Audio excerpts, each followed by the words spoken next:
Bonjour, c'est dimanche matin de nouveau ici à City Impact.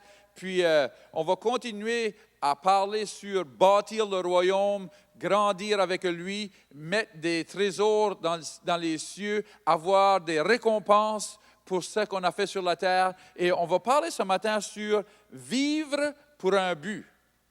Vivre pour un but. Je prenais un cours avec Messenger International, puis il dit une chose dans ça qui ça m'a vraiment secoué. Il dit, on est né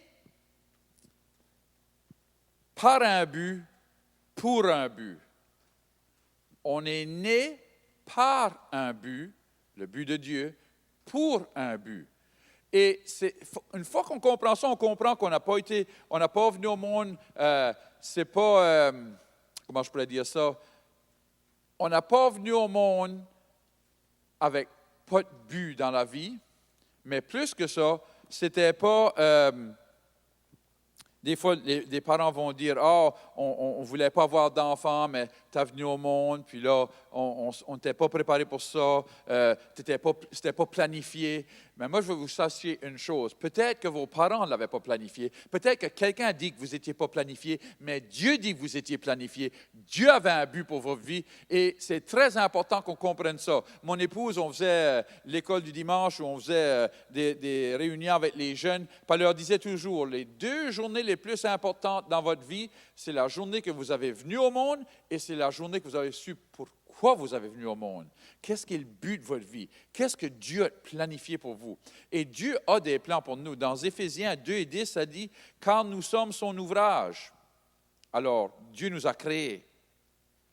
Ayant été créés en Jésus-Christ pour de bonnes œuvres que Dieu a préparées d'avance afin que nous les pratiquions. Alors, Dieu a préparé des œuvres pour que nous pratiquions. Dieu a un plan pour notre vie. Il a un plan pour votre vie ce matin. Gloire à Dieu. C'est pas comme si il y a seulement un plan pour les apôtres, puis les évangélistes, puis les pasteurs, puis les enseignants. Non, non, non, non. Il a un plan pour chaque vie. Et tout le monde n'est pas appelé à aller dans le ministère. Tout le monde n'est pas appelé d'être pasteur ou d'être évangéliste. Il y a du monde qui pense, je vais aller plus creux en Dieu, je vais aller plus loin en Dieu. Puis la première chose, ils pensent, il faut que j'aille à l'école biblique, il faut que j'aille à l'université biblique, il faut que j'aille apprendre à être pasteur. Il y a des appels qui sont aussi grands que pasteur. Peut-être que vous êtes appelé dans les affaires, peut-être que vous êtes appelé à élever des enfants, peut-être que vous êtes appelé, il y a toutes sortes d'appels. Dieu n'appelle pas seulement les pasteurs et les évangélistes, Dieu appelle tout le monde. Chaque personne qui écoute ce matin est appelée à faire quelque chose pour Dieu. Et Dieu a un plan, et si on cherche la face de Dieu, si on demande à Dieu, il nous montrera quel est le plan. Il va nous guider chaque pas qu'on doit prendre. Dans Romains 12, commençons au verset 5, ça dit, « Ainsi, nous qui sommes plusieurs, nous formons un seul corps en Christ, et nous sommes tous membres les uns des autres. Puisque nous avons des dons différents, selon la grâce qui nous a été accordée, que celui qui a le don de prophétie l'exerce selon l'analogie de la foi.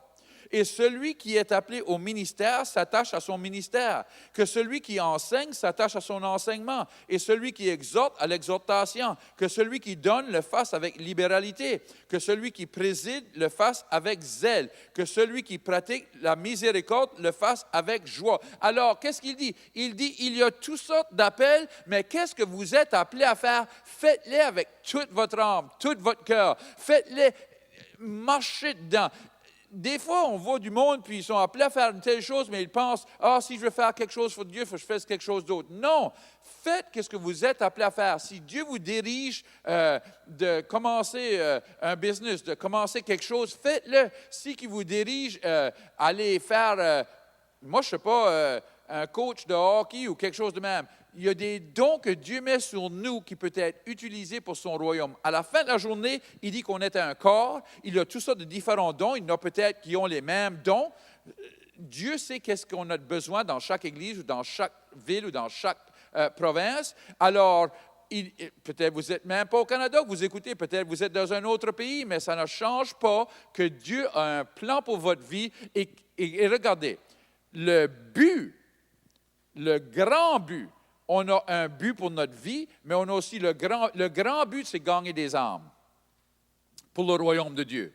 Ça, c'est le but de Dieu. C'est le cœur de Dieu, de gagner des âmes. Alors, chacun de nous a une partie à jouer à gagner des âmes. Et on a toutes sortes de différentes parties. Il note nous qu'on est appelés à les enseigner. Il note nous qu'on est appelés à les emmener au Seigneur. Il note les évangélistes, les enseignants. Il note nous qui est appelé à être un ami, à être là pour eux. Il note nous qui est là pour leur aider. Peut-être que vous êtes mécanicien, vous allez aider du monde avec leurs autos. Et au travers de cela, leur emmener l'Évangile. Dieu, à la fin de la journée, nous a tous équipés et appelés et nous a oints. L'onction du Saint-Esprit est sur le plan de Dieu, pas sur nos plans. Alors, des fois, on a toutes sortes de plans. La Bible dit que l'homme a des plans, mais c'est Dieu qui les dirige. Alors, on peut avoir un plan dans notre cœur, mais est-ce que c'est le plan de Dieu? Alors, c'est là qu'on recherche Dieu, c'est là qu'on fonce en Dieu pour voir, c'est-tu ton plan, Dieu? Et si c'est le plan de Dieu, l'onction est là. Je me rappelle une fois, le Seigneur m'a dit, je restais encore à Raw, tu sais, puis je conduisais mon auto, puis j'avais besoin de l'essence. Il dit, tu sais que si tu vas, la rue qu'on restait dessus, c'était Highland. Il dit, tu sais que si tu vas sur Highland, tu peux conduire sur Highland pour 2 heures de temps. Et tu peux prier, oh Seigneur, j'ai besoin de l'essence. Mais tu n'auras pas d'essence sur Highland. Je ne peux pas te diriger à de l'essence sur Highland parce qu'il n'y a pas d'essence sur Highland. Mais il dit, si tu serais sur le Mar Road, il y a des choix, il y a plus qu'une place que de l'essence. Alors, la bénédiction de Dieu n'est pas sur notre plan, mais sur son plan. Notre plan, c'est Highland, son plan, c'est Mar Road. Alléluia. Alors, on doit chercher quel est le plan de Dieu, et là, on n'a pas besoin de prier que la bénédiction soit là. On n'a pas besoin de prier que les portes s'ouvrent là. Quand on est dans le plan de Dieu, les portes vont s'ouvrir vite. Si vite que des fois, on est là que la tête, on nage dans notre tête. Alors, Dieu a des plans pour nous autres et ces plans-là, il y a déjà une onction et une bénédiction sur le plan de Dieu. Et le plan de Dieu, c'est pour gagner des âmes. C'est ça qui est la principale chose. Oui, il veut nous bénir. Oui, il veut qu'on ait toutes sortes de choses, qu'on ait une bonne vie. Mais la plus grande chose, il veut qu'on mette des âmes dans le royaume de Dieu et qu'on ait nos récompenses l'autre côté. La semaine prochaine, on va parler sur ça, sur mettre des ressources dans le royaume de Dieu, de récolter des récompenses de Dieu éternellement et tout ça. La semaine prochaine, on va parler de ça. Mais cette semaine, on parle sur ceci. Savez-vous que non seulement, parce on dit souvent, « Ah, mon nom est écrit dans le livre de Dieu », oui, votre nom est écrit là, mais savez-vous que Dieu a même un livre écrit avec tous les plans qu'il a pour votre vie? Quand on va faire face à Dieu et qu'il va juger qu'est-ce qu'on a fait sur la terre, qu'est-ce qui va s'être jugé? Ce n'est pas si vous avez sacré ou si vous avez fait quelque chose de mal. Non, ça qui va s'être jugé, c'est comment du plan de Dieu avez-vous accompli? Écoutez, Psaume 139, verset 16. « Quand je n'étais qu'une masse informe, tes yeux me voyaient. Et sur ton livre, parlant de Dieu, étaient tous inscrits les jours qui m'étaient destinés avant qu'aucun d'eux existât. » Dans la Bible amplifiée en anglais, ça dit que tous les plans que tu avais pour moi, tous les moments de ma vie étaient déjà écrits avant que je les vive. Préparés pour moi. Déjà. Gloire à Dieu. Dieu nous a... Puis écoutez-moi, il n'a pas commencé à écrire votre vie de l'âge de 16 ans ou de l'âge de 20 ans. C'était du premier jour. Alors, il n'y a pas d'âge que Dieu n'a pas un plan pour notre vie. Que ce soit votre enfant de 5 ans de vieux, Dieu a un plan pour qu'il gagne des âmes. Et écoutez-moi, il n'a pas arrêté de les écrire à 60 ou 65 ou 70. Il n'y a pas de retraite pour le chrétien. Gloire à Dieu. Vous n'êtes jamais appelé à arrêter d'amener l'Évangile au monde. Que vous ayez 60 ans, 70, 75, 80, 90, Dieu a encore un plan pour votre vie. Il n'a pas arrêté. Si vous arrêtez, c'est votre choix, ce n'est pas le choix de Dieu. Dieu a encore un plan pour votre vie. Il n'a pas arrêté d'avoir un plan à cause que vous avez décidé de vous retirer. Amen.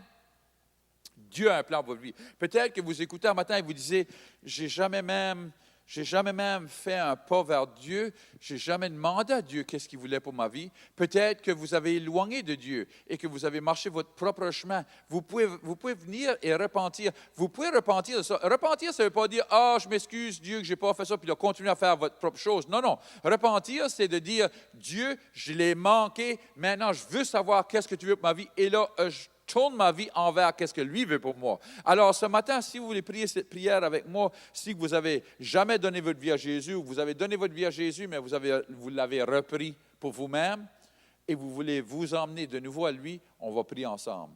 OK? Seigneur, je te remercie d'avoir envoyé Jésus. Pardonne-moi de mon passé. Pardonne-moi d'être égoïste. Pardonne-moi, Seigneur. De ce jour ici, je vais te suivre avec tout mon cœur. Dans le nom de Jésus. Amen. Si vous avez prié cette prière, on veut célébrer avec vous. Et si vous êtes à la région de Moncton, on aimerait vous voir. On est ici à 9h et 11h le matin. On a traduction simultanée en français. Si vous ne comprenez pas l'anglais, c'est bien, on a des écouteurs et vous pouvez écouter en français ici à l'église et être partie de l'assemblée. Que Dieu vous bénisse.